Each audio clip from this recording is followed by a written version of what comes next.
그러니까 삼국지는 정사삼국지가 있어요. 정사삼국지가 이제 보통 옛날에는 그냥 삼국지였겠죠. 그 당시에는 삼국지. 삼국지의 역사를 진수라고 하는 사람이 기록을 했어요. 그게 이제 우리가 흔히 요즘 사람들이 알고 있는 정사삼국지가 된 거예요. 왜냐면 나중에 삼국지는 삼국지연이가 먹어버리거든. 그리고 이 사람은 총나라에 있던 관리였다가 총나라가 위나라한테 멸망을 당하면서 위나라로 건너를 가서요.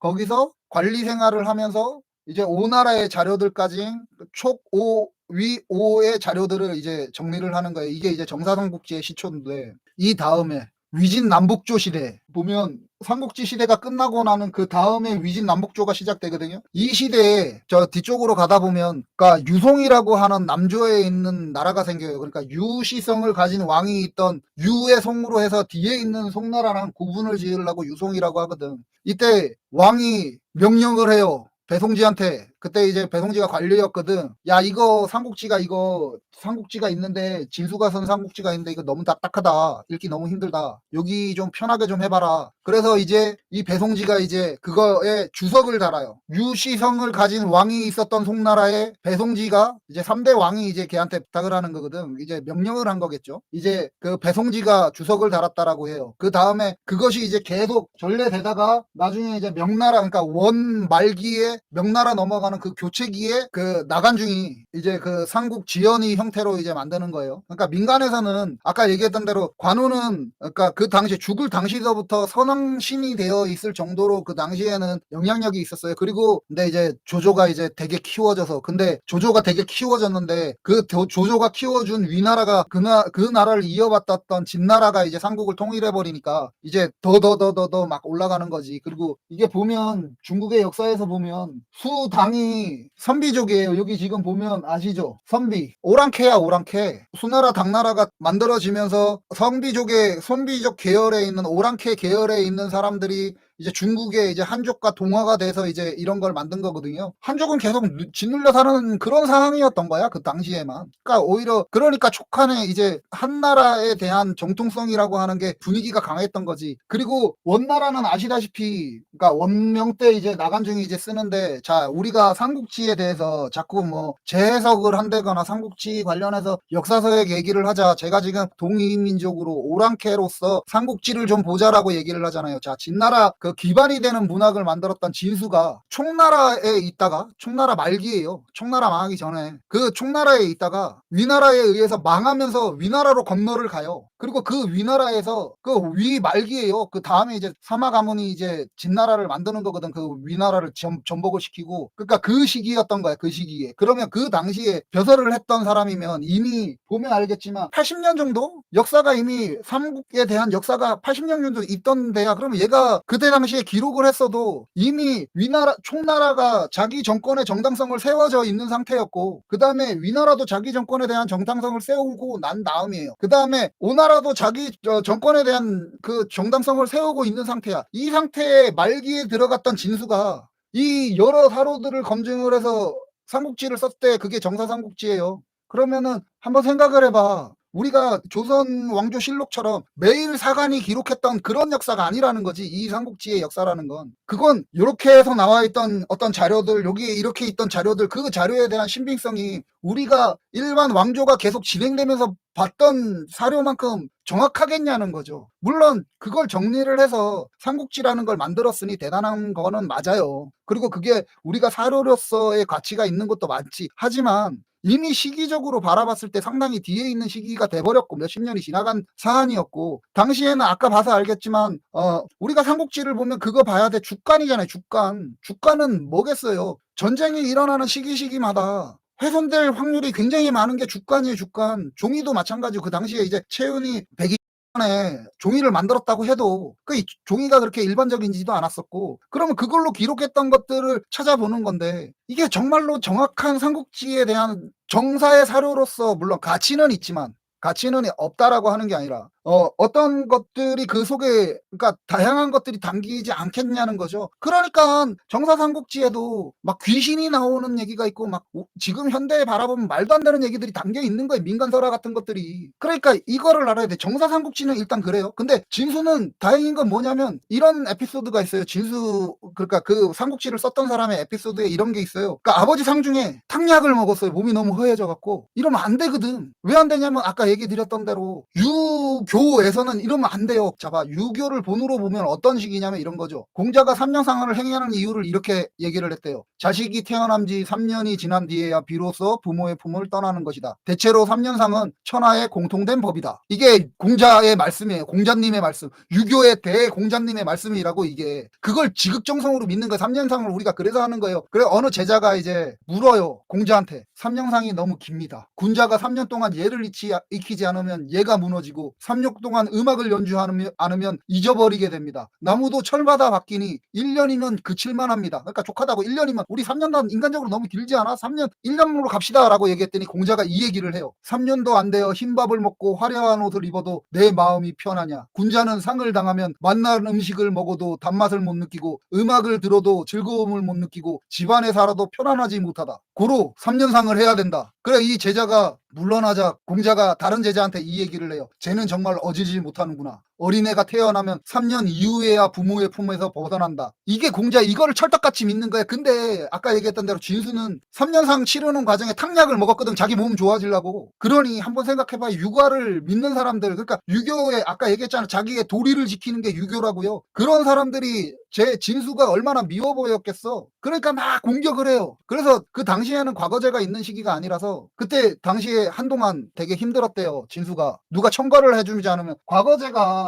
수나라 시대에 생기거든. 그러니까 이미 한나라 때는 없을 때라 자기의 능력이 이제 나중에 이제 그 삼국지연이 이제 본격적으로 들어가면 그 당시에 청거 문화나 이런 것들 관련해서 다시 얘기할 겁니다. 진수가 그러다 보니까 어떻게 보면은 유교라고 하는 틀에서는 벗어나 있는 사람인 거예요. 이 다행인 거죠. 그러면 유교적인 어떤 틀, 개념이 휘어져 있지 않은 삼국지를 편찬한 건 맞아. 근데 배송지가 여기서 문제는 이제 이 배송지가 문제인 거야. 아까 얘기했잖아요. 관우가 왜 그 춘추에 공자가 쓰고 관우가 읽었다라고 하는 걸로 해서 유교의 신이 되겠어요. 배송지가 주석을 그렇게 달아놨거든. 배송지는 전형적인 유학 중심 사상을 가진 사람이에요. 그리고 배송지에 있는 나라가 물론 이제 이 사람이 그 중립적이라고 얘기는 하는데 어디에 치우치지 않았다라고 사람들이 얘기는 하기는 하는데 어쨌든 유시성을 가진 송나라의 3대 왕한테 이게 의뢰를 받은 거잖아요. 그 자기가 거기 신하이기도 하고 나중에 이 배송지는 태수도 되거든요. 그러니까 전형적인 유교적인 시각에서 바라보는 거가 문제가 될 수 있는 게 여지가 하나가 있고 그 다음에 유시성이라고 하면 총나라를 정통성으로 받아들일 수밖에 없어요. 그러니까 유송이 그런 거잖아.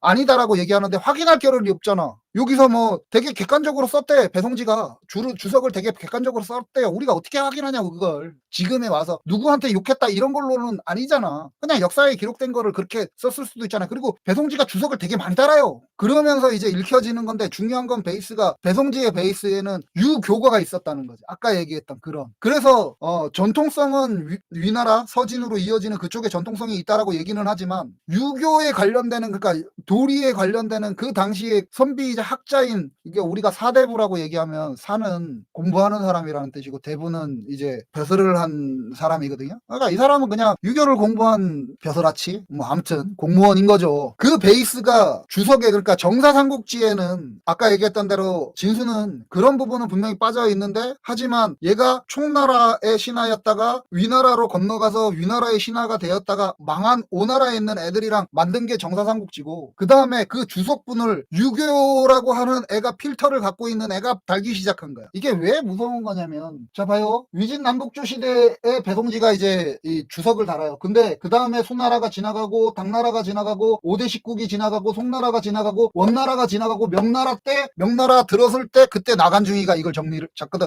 그럼 이 시기에 읽었던 건 배송지의 주석을 중심으로 읽었던 사람들의 얘기들이 훨씬 많다는 거지. 거기다 민간설화 갖다 붙이고 뭐 하고 배송지가 그렇게 써놨던 게 이 오랜 시기 동안 몇백 년이라는 시간 동안을 이어져 오다가 그 나간중이라는 사람 이 사람도 되게 재밌어요.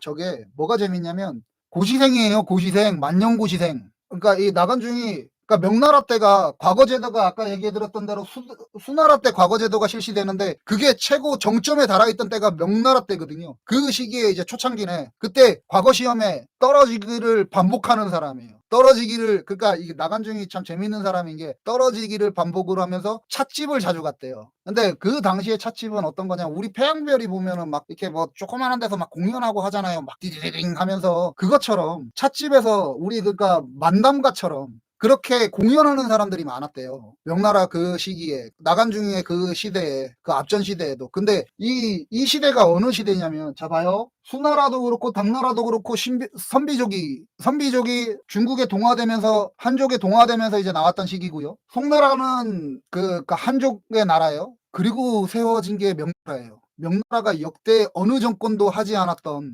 굉장히 강한 핍박을 했거든. 한족을 상대로. 한족 니네들은 이류민이고 삼류민, 그러니까 히틀러의 저거하고 똑같은 거야. 막 인류 구분 이런 것처럼. 원나라가 그걸 했거든. 원나라가 몽골족이거든. 알잖아요. 징기스칸이 세운 그 나라니까. 몽고족 최고, 그 다음에 아랍인, 그 다음에 뭐 몇 개국, 그 다음에 우리나라 들어가고, 그 다음에 맨 마지막에 저 꼬투마리에 한족이 들어가 있거든. 그러니까 그렇게 핍박을 받았어요. 원나라한테. 그걸 97년이나 겪었어요. 그게 끝나고 나서 다시 한족 출신인, 한나라 출신인 명나라가 세워지는 거지. 그러니까 이 당시에 시장의 거리 문화는 반영이나 이런 거에 대한 머리 끝까지 그런 게 쌓여있는, 이민족에 대한 그런 게 쌓여있는 상태였다는 거지. 한족들을 열받아 하고 있는 상황이라는 거죠. 그때 만약에 찻집에서 어떤 역사에 관련해서 공연을 했으면 어떤 식으로 공연이 됐을까요? 뻔하잖아요. 우리가 최고, 저 새끼들 나빠. 우리가 최고, 저놈들 나빠. 우리가 최고 해야 돼. 우린 역시 멋있어. 이렇게 가는 거잖아요. 그리고 또 만담이라는 게 혼자서 상황극을 막 끌어가는 공연을 하려 그러면 전쟁이 막 나와서 뭐 전략으로 해서 막 이렇게 붙는 거보단 1대1로 붙는 게 낫겠죠. 그게 이제 일기토 쓰지 말자던데. 아무튼 그런 식의 이제 공연들이 될 거고. 그러니까 나간중이라는 사람은 이런 거예요. 낙방생인데 이야기에 관심이 더 많은 사람이야. 이 사람이 나중에 이제 뭐 수호진가 그런 것도 쓰고 그러거든요. 이게 이런 연인들 같은 경우를 되게 많이 만든 사람이에요. 나간중이라는 사람이. 그 사람의 필터에서 이 앞전에 있었던 이런 역사들, 그러니까 막 핍박받는 역사들, 이런 것들이 쌓이면서 삼국지를 풀어나가면서 사람들한테 그 당시에 뭐래더라? 삼국희곡이라는 게 공연이 인기가 많았대요. 삼국지에 기반이 되는 소설인데 이거 달달 외울 정도였대. 그러니까 뭐 나간중은 관리로서의 뜻이 있었을까? 아무튼 그냥 좀 우리가 한량이라고 할까? 뭐 그런 쪽에 가깝지 않았을까요? 그런 사람이 이야기를 그렇게 만드는 거예요. 그러니까 이 사람이 보기에 한 나라에 대한, 한 정통농이라고 하는 한 나라에 대한, 한족에 대한 자부심이 얼마나 있었겠어요. 그게 만들어진 게 그러니까 삼국지연이에요. 그렇게 따지고 보면 삼국지에 대한 얘기는 우리가 조금 걸러볼 수도 있어야 되지 않을까가 제가 앞으로 하고 싶은 삼국지에 관련해서 얘기예요. 쓰는 놈도 어떤 목적을 가지고 쓴 게 분명하고, 근데 뭐 솔직히 정사든 연이든 뭔 의미가 있어요. 그건 남의 나라 얘기인데. 그리고 유교적인 사상에서 철저하게 자기 지키자가 했던 사람인데, 지금까지도 그러니까 황건적 관련해서 중국에서, 그러니까 모택동이 황건적 관련해서 이거 좀 변화시키려고 막 애를 썼거든요. 근데 어느 삼국지 번역본이더라? 그거 얘기했는데 그 학자가 그 공산당에 있는 학자였다는데, 그 학자가 그렇게 그 삼국지에 관련해서 유비 관련해서 막 얘기하는데 유비를 너무 나쁘게 해석하지 말아주세요라고 얘기를 했대요. 이게 지금 중국에서도 그런 거지. 영웅들이야, 영웅들 다. 근데 그 영웅이 나는 아닌데 영웅들이에요. 삼국지는 그런 거예요. 그 당시에 역사를 기록했던 진수의 얘기라고 해도 그 당시에 있었던 위에 있는 사람들의 기록으로 남아있는 그 기록들을 되게 허황된 것조차도 담아냈으니까 그런 거고. 그러니까 이게 뭐 정사라고 하니 저는 감흥이 별로 없는 거고, 배송지가 줄을 다는 것도 마찬가지로 배송지라고 하는 필터가 유교의 필터를 끼고 있는 사람인데, 그러면 얼마나 더 영웅주의에 가깝게 가 있겠어. 자기 자리 지키자. 그리고 그걸 아까 얘기 드렸던 대로 찻집에서 공연을 많이 봤던 고시생이 재미 하나를 바라보면서, 이게 작가라는 건 그런 거거든. 자기가 원하는 걸 쓰는 거거든. 그런 걸 가지고 쓴 거예요. 그게 삼국지라고. 진수가 정사삼국지라고 한 거 쓴 게 모든 국가가 다 정립되던 시기예요. 우리나라 조선시대에 쓴 게 아니에요. 조선시대 조선왕조실록처럼 사감이 옆에 붙어서 쓴 게 아니에요. 진수는 전쟁기가 끝나가는 시기에 모든 정권이 정립되던 시기에 위도 그렇고 오도 그렇고 촉도 그렇고 모든 시기에 정립되어 갔던 그 시기에 촉이 망하면서 위나라에 건너가서 쓴 거예요. 그러니까 그게 정사라고 얘기를 하는데 거기에 왜 정사만이 있겠냐는 거지. 비평이나 비판은 거기서 시작을 해야 돼요. 그게 어떻게 정사가 되냐고요. 후한서가 정사가 되겠죠, 오히려. 근데 후한이 그때 기록할 수 있는 사안이 아니었잖아. 자, 후한은 기록을 못하는 상황인데 어떻게 그 후한 말기에 있었던 그 총나라 말기에 있었던 진수가 제대로 된 역사 편찬을 했겠냐고, 사료를 가지고. 그러니까 일단 정사삼국지도 본이 아니에요, 정확하게 얘기하면. 근데 우리나라 왜 총나라에 있는 사람의 얘기를 가지고 우리나라 애들이 그걸 정사삼국지라고 봐주고 있냐고. 나는 그거 잘 이해 못하겠고요. 이해 안 하려고요. 그 두 번째, 배송지는 이 주석을 달았던, 이 책에 주석을 달았던 배송지 자체가 유학자예요. 유학의 시각으로 본 사람이라고. 그것도 유시성을 가진 송나라에. 그러면 촉의 우선적인 시각을 가지고 있지 않다고 해도 기본적으로 촉의 육아의 시각을 안 가질 수가 없어요. 주석을 달은 게. 근데 그 주석의 양이 엄청나게 많아요. 그리고 나서 몇백 년 후에 나간중이 찻집에서 이 공연, 그 삼국 희곡이라고 하는 공연을 달달달달 외웠던 고시 낙방생이 그것도 재수, 삼수 했던, 별로 그때 정치에 관심이 없었던 것 같아. 얘기 쪽에 더 관심이 많았던 것 같아, 나간중은. 그런 사람이 썼던 이 삼국지연이랑 그 정사삼국지랑 뭔 차이가 있겠냐는 거지. 이때까지 그렇게 많은 사람들이 삼국지에 관련해서 편본을 쓰고 뭘 쓰는데 아직도 황건 적외난이야. 물론 황건이 도적이기는 하겠지. 근데 누구 시각이겠냐고. 유교는 아까 얘기했던 대로 우리나라 성리학자들이 어떤 짓을 했는지를 보라고요. 선왕당에 성리학이 국가의 기반을 쌓으면서 선왕당을, 전국에 있는 선왕당을 뭐 불교만 억제한 게 아니라고 죽이기도 했다니까. 때려 죽였다니까요. 그랬던 애들이 지가 섬기는 나라의 왕이 남의 나라 선왕당 신이었던 관우를 데려다가 절을 하고 있는데 그걸 말리는 없어요. 목숨 걸고. 그게 무슨 유교학자냐고. 그러니까요. 그게 그래서예요. 선왕당 신이었다니까, 관우는. 물론 정권이 계속되면서 많이 저거 했지만, 근데 그 선왕당 신을 무당들만 모시는 게 아니고요. 동묘 우리나라에 왕들이 가서 인사 제례를 지냈다니까. 무릎 꿇고. 정말로 나는 역사학자가 아니지만 삼국지를 우리가 어떻게 봐야 되겠냐고. 우리는 삼국지를 이제는 저는 좀 공격적으로 볼 거예요. 여기 이제 나간중의 삼국지 왜 하는지 제가 계속 거듭거듭 얘기 드리고 있잖아요. 나간중의 삼국지를 기준으로 해서 뭐 5분, 뭐 짧은 시간 어차피 현장 들어가면 그럴 수 있으니까 짧거든 길든 저는 얘기 드리는데, 앞으로 이런 이유로 저자가 그런 사람들이었고, 그리고 우리나라에서 관우를 어떻게 대했는지, 그리고 근대에 들어와서 삼국지가 뭐 전략 전술 뭐 짜고 지짜고 하는 그 삼국지가 우리의 시각이 아니라 저들의 시각에서 바라보는 삼국지라는 사실을 오랑캐 아빠가 99%의 시각에서 삼국지를 얘기하려고 해요. 앞으로 민중의 시각에서. 그렇다고 황건적을 높게 보자 이런 개념이 아니고요. 민중의 시각에서 우리 99%의 사람들이, 그리고 이민족인 우리가 삼국지를 어떻게 봐야 하는가에 대해서 얘기를 하고 싶은 거예요. 저 한족의 자랑스러운 소설을 가지고 얘기를 하려고요. 그리고 이걸 가지고 얘기 드렸던 대로 우리 사회의 비판을 해보려고 합니다. 이게 제가 앞으로 수요일마다 하는 거예요. 그러니까 시각이 완전히 다를 거예요. 삼국지를, 제가 보는 삼국지는 그렇습니다. 그리고 삼국지는 저는 그냥 그렇게 생각을 해요. 이런 거예요. 남의 나라에 아주 잘 짜여져 있는 재미있는 소설이에요. 그러니까 소설식 역사예요. 그러니까 우리가 영국사를 바라보듯이 하면 되는 것 같아. 근데 영국사를 바라보듯이가 안 되고, 이게 무슨 우리나라 문화처럼 이걸 바라보고 있으니까